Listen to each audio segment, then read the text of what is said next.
Blog Talk Radio. Hello, and welcome to Work Trends with Meghan M. Biro. Whether you're here to network, learn, or share, we want you to have fun. During this live broadcast and Twitter chat, we'll discuss the future of work with smart and entertaining guests who value today's business and its impact on the world of work for the future. Stay tuned, because we start in 3, 2, 1.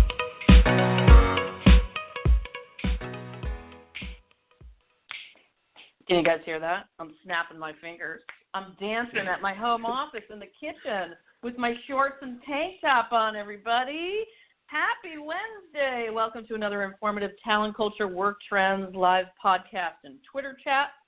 Thanks to all my friends out there and sponsors and people who make all this possible to do this. This many years into it, I'm still here. We're still having fun, and you're still the one. Does anyone remember that song? Like, that was way before my time even, but I like it. It's kind of stuck in my head today. So today's Work Trends event, it's an important one, and one that I know we discuss often within the community and on the blog, the employee experience. This begins with candidate experience, two topics I'm super passionate about, as many of us are. So today we have a real smarty pants on as my guest. Shane has a wealth of experience, and we're thrilled to have him with us. He hails from New Zealand, and you're going to find out soon. You're going to hear that accent. So here's a brief overview of what he's all about. He is a world-renowned keynote speaker, author of Culture Hacker, and TV personality. He's a business magnate who consults global Fortune 500 leaders on customer experience and organizational culture. He's the president and founder of SGEI. He leads a team of pros to inspire brands like the NBA, Westfield, Foot Locker, NetJets, Cisco Systems, and BMW to reprogram and create raving fans. What's not to love about that, Shane? Welcome. Thank you so much, but you had me at Smarty Pants, I got to tell you. I know. No, you are. I've spent 5 minutes with you, and I'm like, wow, your emotional IQ is off the Richter scale, by the way. Well, thank you. Well, listen, like I'm really excited to be here. Cool. Well, listen, we love this topic, and, I discuss it very often. I'm very interested in what you've seen and experienced with brand as you work with so many to improve culture. But before we dive in, why don't you tell our listening audience more about you and what excites you specifically about employee experience, and maybe, after you sort of give that intro, let us know a little bit about Shane, the person, where you live, what you're doing, what excites you, all that fun stuff. Sounds awesome. Why don't I blend it all in together and give you the quick kind of overview story and where it comes from. So you said I was from New Zealand. So you may not know this about Kiwis, us, what they call New Zealanders, but at 21 we get kicked out of our country and we get told to go and explore the world. It's kind of a rite of passage for us because we're way down the bottom of the world. Nobody comes to us unless they're, ready to do the great outdoors. So to get experience, they send us out. They give us visas to different countries. I was fortunate enough to come to the U.S. The theory is that after about 3 or 4 years of us being crazy all around the world, we eventually go home with great knowledge, experience, and we get back to normal life. I just never went back. As I said, I love my Kiwi roots, my adventurism, my curiosity, which has always kind of been a sort of a nice founding sort of element. So when I came to the U.S., I started working in hotels, and I was fortunate enough to work for the Ritz-Carlton Hotel Company and talk about getting sort of a front seat to what great customer experience and ultimately employee experience was all about. And as I became a leader and manager in that group, opening multiple hotels, I started to really understand that the whole secret to customer service, customer experience is really what was happening behind the scenes with the employees. So about 16 years ago when we started our company, our practice, started bringing actually hoteliers together in our consulting practice, our whole focus was, all right, everyone wanted customer experience or customer service. And you've really seen this advent of the customer experience economy in the last 10, 15 years. And, I would say people that I run into are always about customer experience. And as we've kind of gone down this track, we've kind of said, hey, guess what, guys? I think the customer experience economy might be over. As crazy as it sounds, because I know you're all in it, I think we're in the employee experience economy already. And what that means is that, you know what, it is all about the employee experience. I know people get raving about this talent war that's going on. I say the talent war's over. Talent won. Now you got to take care of them. Dead. And as a result, I just get really fired fired up about this. That died like 2-3 years ago. I'm like, I can't, the talent war, customer, I mean, it's all about employees and culture. You do not have a brand if you don't have employees. I don't care how big or small you are. That's why I started what is now a media outlet called Talent Culture, and I write a lot about that, and so does the community. You know, culture to me it's everything. So why, from your angle, should brands care about employee experience? Like, what is it about it? So for me, I think it comes back to this idea of culture. So the employee experience, well, how they feel about coming to work and who they work for, defines company culture. And company culture is like what I call the collective mindset and attitude of your staff. And if you think about it in that way, the attitude and mindset that your employees come to work with every day, this determines how they're going to take care of your customer. Think about the last time you had to interact with that employee that just hated what they were doing, and yet you cringed your way through it. Well, that's culture. Think about this whole impact of how long they're going to stay with you.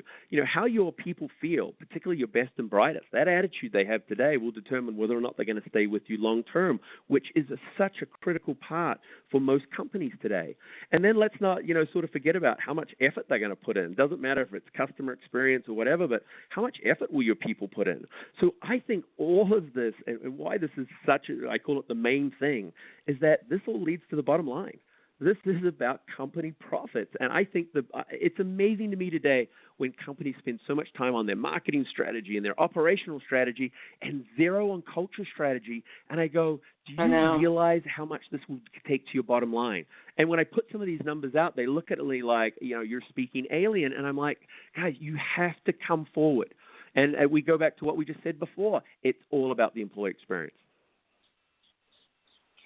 So what can employees do? Because, I mean, you and I can sit around and yammer on about this till we're blue in the face, right, Shane? But what can employees do to work with leadership on improving their own experience? Because I think so often if we're waiting around for leaders to care about this or make it an imperative, we're going to be left dangling on some angles there, right? Listen, I think you're so right. And what gets me most excited about these new generations in the workforce is that I think they're really willing. They're willing to get into for a cause, for a purpose. So my first thing is like get involved. And just like you said, don't wait to get invited to the table. Get involved from the beginning. And I know this is what upsets, and I get so frustrated because you go into these organizations, and I say to employees, and the first thing these young employees will say, well, if I do that, my manager's going to get angry at me. And I'm like, I know, and it's so damn frustrating that we still have these old school managers hanging out that are trying to block talent, strengths, and all of this, trying their BS, stupid little power trips, holding back information, keeping people down in their careers. Right. And these are the same managers that walk around complaining that the new generation has no work ethic, they're not loyal, and it's the same BS. So my message is to employees, get involved. And get involved in improvement plans, teams about, improving objectives. Get involved in your own performance review process. Don't allow it to be a one-way system where a manager is giving you feedback after a year. You need to, even if it's not part of the system, you manage your own performance. Look at and review it and give it as part of it. But get it down on paper and ask it to go on file. I think taking responsibility for your career. Don't sit back and wait for the company to give it to you. You need to look for those opportunities in learning and development that are so readily available, whether it's reading books, whether it's listening to us here today, or just going and seeing amazing online courses. And the bottom line is, work out how to find things for yourself. And I think that's what our millennials and even our Gen Zs coming in, that's what they do. And unfortunately, that's what's ticking off so many of our old true blue, sort of old school managers today. But that's where this disruptive point is coming. I see it. I hear it out there. And my message to the managers is you can't stop it. And so as a result, I keep urging the employees to really be very active. And here's the thing that I remind managers. when people are working today, they're not just competing or looking for jobs in their local neighborhood. They're now competing on a world global scale, which means I've got people here in Vegas who are completing jobs in Europe, in New York, in LA, and yet they're doing it from their living room. They're doing it from their own backyard. Oh, absolutely. So employees need to understand that, you know what, this generation has got choices, and they are willing for the first time to pull that choice, and I think that's pretty cool.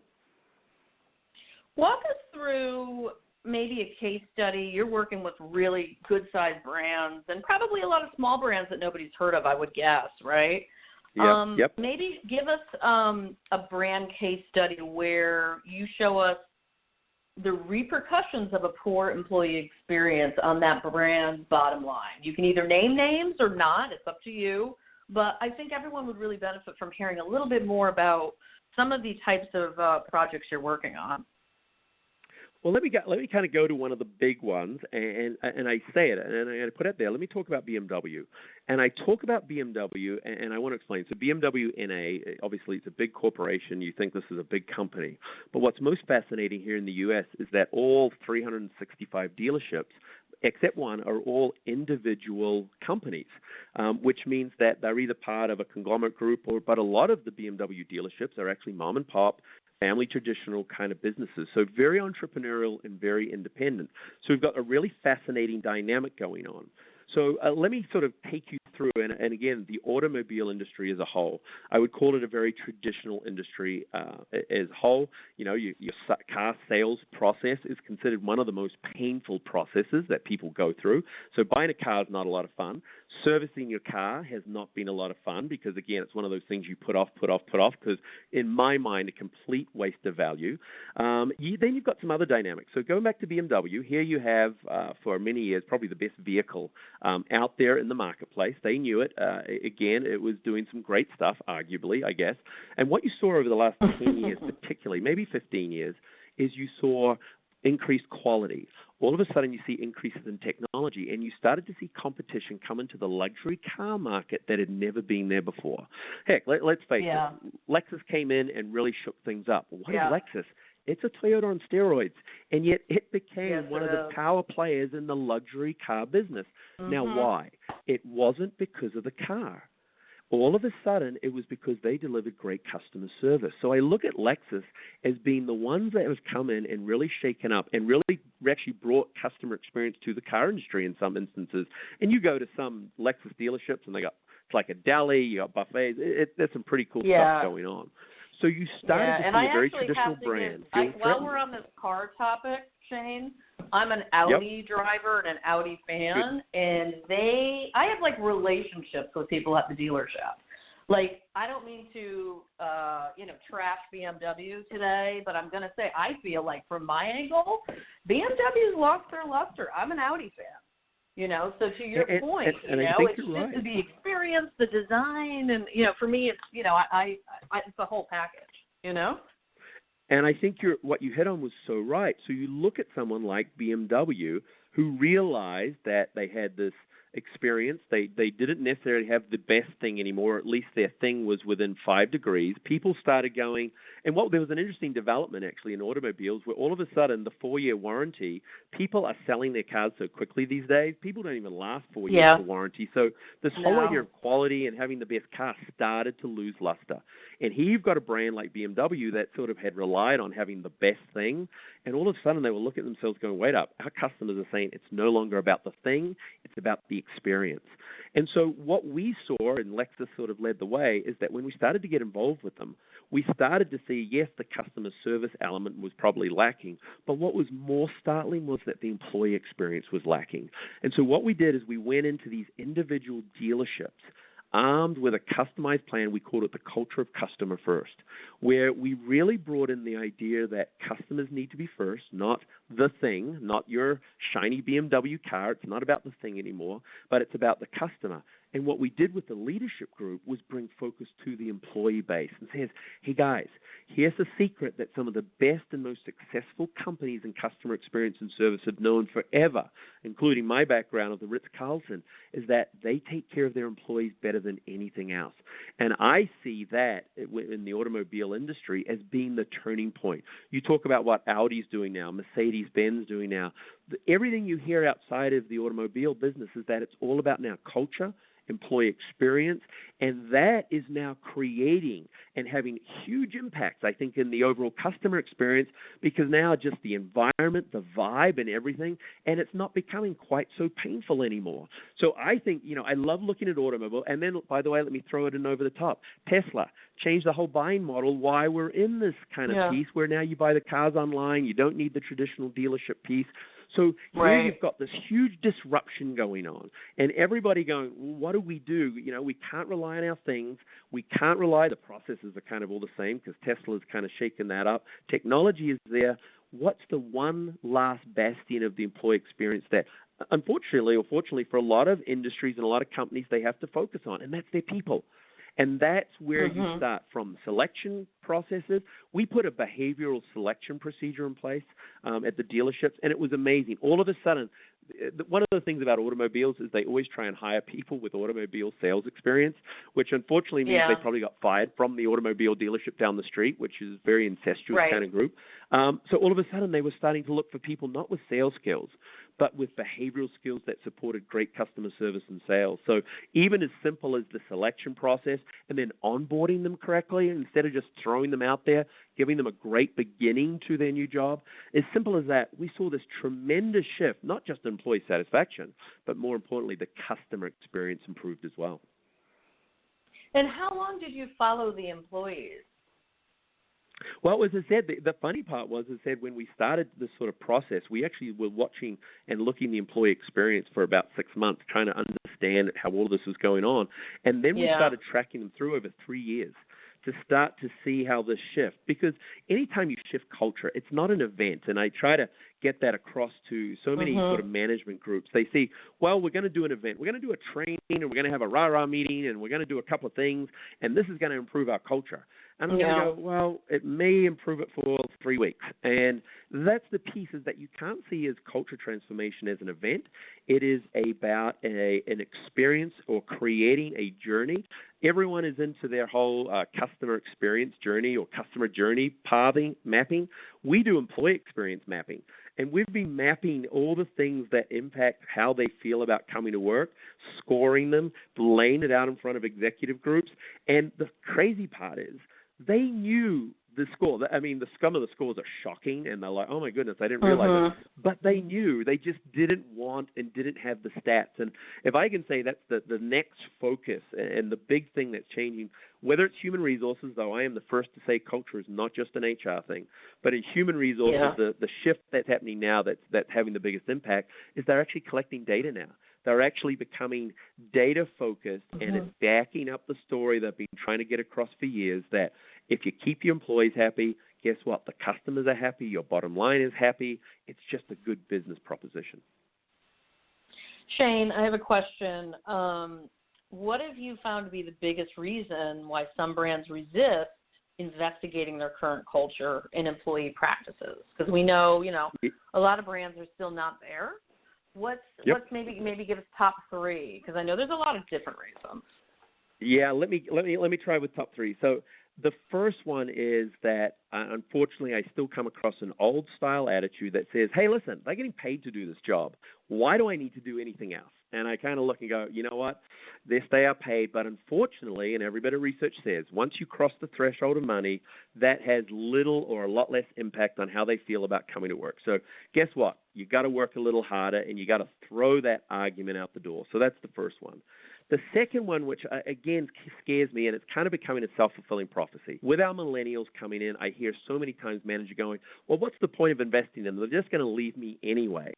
And I'm going to go, yes, but the difference between them leaving you in the first year and leaving you in the first 3 years is tremendous to your bottom line. And the numbers are staggering because, again, people leaving in the first year, more than half of them have decided to leave in the first 30 days on the job. So it becomes this self-fulfilling prophecy. And what you want to be able to do is say, listen, the reality of the world is, yes, they will leave you, but try and keep them for one more year. The bottom line impact is huge. And then the final part, which I think is sort of sits out there, and I see it a lot, is that management groups are kind of afraid of the truth. Too many companies have this short-term focus on bottom line results, and there is so much pressure today to be financially viable that they are not willing to do that. And unfortunately, this turnover of management, that they go, wow, this culture element, it's a 2-year thing. I don't know if I got 2 years. I don't know if I can afford to wait 2 years. So the short-term mentality that unfortunately companies force on managers really does have an impact.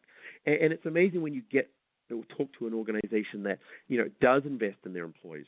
They have great customer experience. And the number one thing that I say is that they just have a long-term perspective.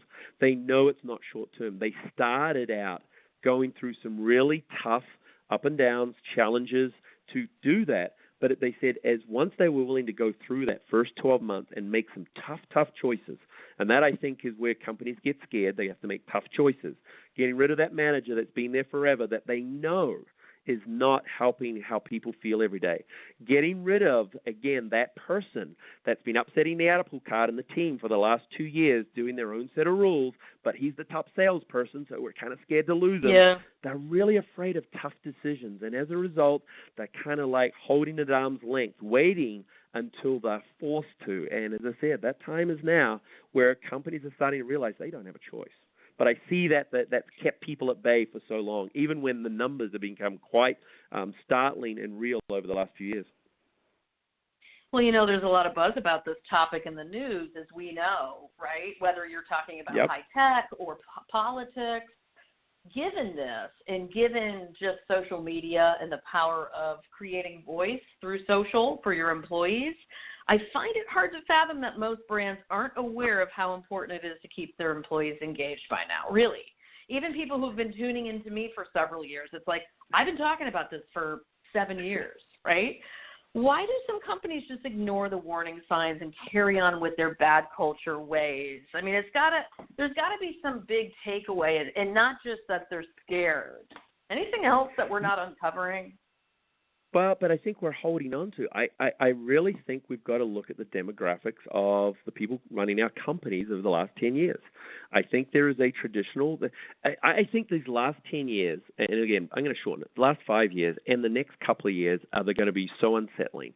The reason is you've got this new generational workforce that's now taking over. I think by 2020, they will then be the largest sort of workforce or demographic in the workplace here. So you're going through this transition right now. What they're doing coming in is they're smarter, they're being more vocal, they are not afraid to leave when they realize that the company's not giving them anything. So you've got this group coming in who are actually a disruptive generation in themselves. You've got at the top running our companies a fairly traditional, as I said, middle-aged baby boomer type manager. And I think there is this kind of fear and this kind of, what happens when any species comes under threat? They resist, they fight, they look at how they can do it.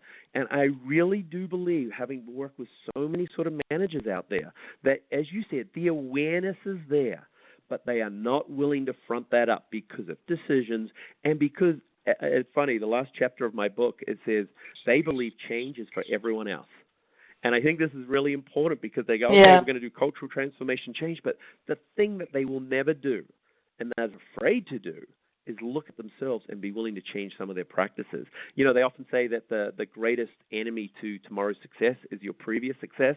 I really think we're seeing that right now in many of our organizations because we're seeing this. And you hear managers talk about the good old days, and you hear managers talk about, well, I had these values and the ethic and the loyalty and all these things that they hold on to, which were fantastic. They're not the same anymore. And again, I just think that there has to be this transition. It is, but it's Yeah. hey, listen, we love old school. We all do. Mm-hmm. But old school has to realize that new school is in, and they have to adapt and look at themselves and see if they're going to be a part of it. Tell us a little bit more about key considerations like values, selection, orientation, recognition, which is huge, communications, and leadership for creating this great employee experience. Break it down. Yeah, well, listen. Yeah, so as I said, if you sort of grab hold of the book, Culture Hack, we got 12 hacks, which is probably sort of 12 really high-level elements that we look in the employee experience. But if I was going to sort of give some advice and say, where do you start in all of this? My biggest thing that I've worked with organizations today is the idea of values. And it seems so important, and I'm going to put it out there because I have managers tell me this to my face. Values are not some philosophical bullshit. And even though that you get called this, the problem is that values in many organizations is a piece of paper up on a wall, it's a poster in the corridor, and it's something they plug in on their website. The reality is that their values are meaningless. And unfortunately, we can talk about some pretty big companies in the last couple of years that pretty much ignored their values. Values define how you act and interact with your customers, your peers, and the company. It's how you act. And companies that forget how they act get in trouble because companies that forget how to act only focus on how to produce, how much they produce. Let's go back. VW, what did they want to do? They got emissions testing passed, but they forgot how to do it, so therefore they faked it.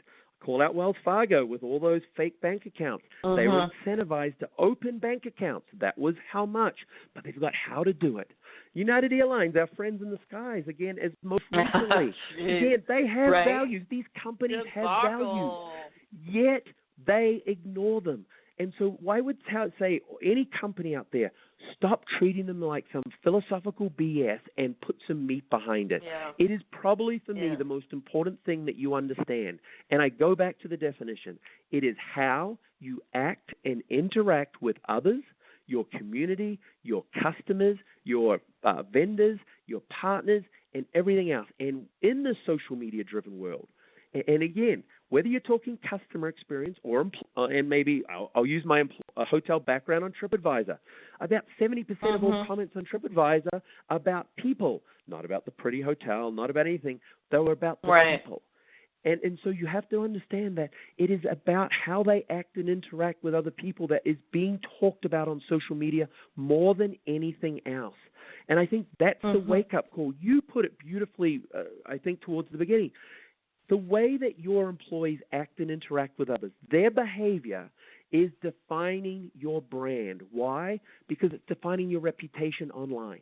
Because that's what people talk about. And I don't care how much you're marketing and advertising like crazy. If you go on to TripAdvisor in the hotels and you're getting killed because of how your people act, it is now the most powerful marketing tool we have. So that's the wake-up call, is that in this transparent social media world, you can't hide how you act anymore. And it's coming out quicker, stronger, faster. So for me, and again, United, Wells Fargo, VW, fantastic organizations, amazing history, and they will continue to be so. They are not going anywhere. But use those examples for any company and say, I can no longer ignore that how I act. I know. And I'll tell you something. You mentioned about HR's role with culture. I agree. It's not just on HR. It's also on marketing. And it's up to HR and marketing to get their acts together and collaborate more, by the way, and start being in tune with some of employees' voices and messages. Because I still think love there's what a you huge just said. divide between HR and marketing, and the stories that employees are telling in a genuine kind of impactful way. That's a huge divide still, and I think too many departments are not talking to one another and tuning into culture, because that's what this is really about, So we are down to about 90 seconds. Thank you, Shane. This has been such a great topic. I know we can keep talking. We really appreciate you sharing your thoughts here today and experiences with us. What last thoughts would you like to leave our audience with before we take this conversation over to Twitter? Yeah, listen, as I said, it's no longer just an HR thing. It is an everybody's responsibility to focus on culture these days. It needs the support from the very top. So, as I said, we need to get the executives to sort of buy into it. Otherwise, it doesn't happen. Know that The question is not, do you have a culture? Because you do. The question is, do you have a culture, a mindset and attitude of your people that truly is going to make a difference? It's going to make raving fans of your customers. It's going to make great fans of your employees.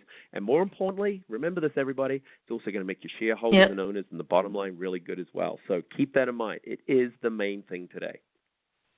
Love it. And where do we get this book? There's a lot of hubbub out there about your book. Where do we find you and your book? Yeah, it's called Culture Hacker. Listen, it's Barnes & Noble, Amazon, all those good places where you get all your good business books. You can find it. It's Culture Hacker. My name is Shane Green. You can find me at shanegreen.com. Obviously, you guys are going to see me out there on Twitter in a few minutes. So let's get talking. Let's get interacting.